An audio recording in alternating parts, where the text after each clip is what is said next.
अकनंदुन प्राचीन काल में कश्मीर के एक भाग पर, जिसका नाम संगीपत नगर था, एक राजा राज करता था। यह जगह अब जलमग्न हो गई है और उसकी जगह अब झील वुलर है। राजा के कोई पुत्र न था, अतः राजा और उसकी रानी, जिसका नाम रत्नमाला था, पुत्र पाने की इच्छा से साधु संतों की बड़ी सेवा किया करते। एक दिन उनके महल में एक जोगी आया। उन्होंने इस जोगी की बड़ी आवभगत की और अपनी मनोकामना उसके सामने प्रकट की। जोगी ने उत्तर दिया, राजन, आपको पुत्र प्राप्त होगा, मगर एक शर्त पर। राजा रानी एक साथ बोले कि ये वह कौन सी शर्त है, हम भी तो सुने। यह उत्तर पाकर जोगी बोला, शर्त कठिन है, संभवत आप स्वीकार न करें। वह यह है कि यदि मेरी कोशिश से आपके पुत्र जन्मेगा तो वह केवल 11 वर्ष तक आपका होगा और उसके बाद आपको उसे मुझे सौंपना होगा। कहिए, क्या आपको यह शर्त स्वीकार है? राजा और रानी कुछ समय तक एक दूसरे का मुंह ताकते रहे और फिर बाद में बोले, जोगी महाराज, हमें पुत्र चाहिए, चाहे वह 11 वर्षों तक ही हमारे पास रहे। हमें आपकी शर्त मंजूर है। सुनकर जोगी ने उत्तर दिया, अच्छा, तो आज से 9 मास के बाद आपके यहाँ पुत्र होगा। कहकर वह उन्हें आशीर्वाद देकर चला गया।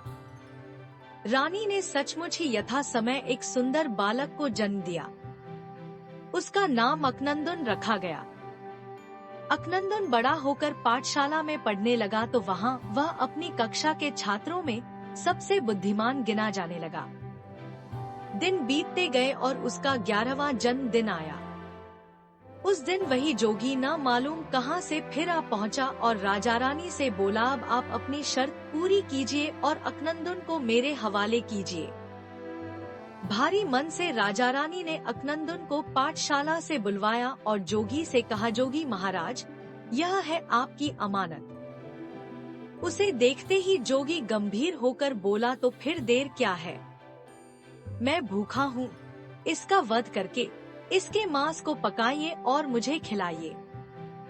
जल्दी कीजिए, मुझे भूख सता रही है।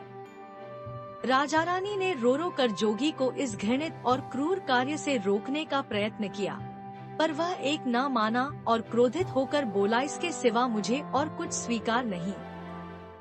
हाँ, एक और बात, इसका वध तुम दोनों के हाथों ही होना भी जरूरी है। खैर, रोते धोते और मन में इस दुष्ट जोगी को बुरा भला कहते हुए उन्होंने अकनंदुन को मार डाला।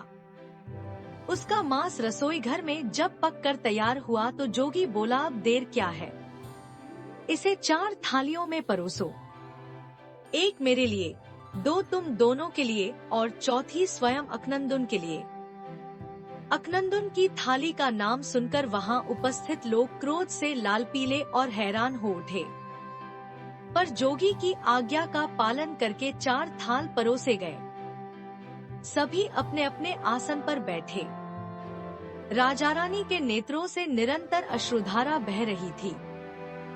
इतने में ही जोगी बोला, रानी रत्ना, उठो और खिड़की में से वैसे ही अपने पुत्र को बुलाओ जैसे रोज बुलाती हो। जल्दी करो, खाना ठंडा हो रहा है। रानी रत्नमाला भारी हृदय से उठकर खिड़की की ओर गई और रोते विलाप करते हुए उसने अकनंदुन का नाम पुकारा। उसके पुकारने की देर थी कि सीढ़ियों पर से दिन प्रतिदिन की तरह, आया माताजी, कहता हुआ अकनंदुन वहां पहुंच गया। रत्नमाला और राजा से लपक कर गले लगा। पर यह क्या? जब उन्होंने थालियों और जोगी की ओर देखा तो वहाँ न तो जोगी ही था और न वे परोसे गए थाल ही।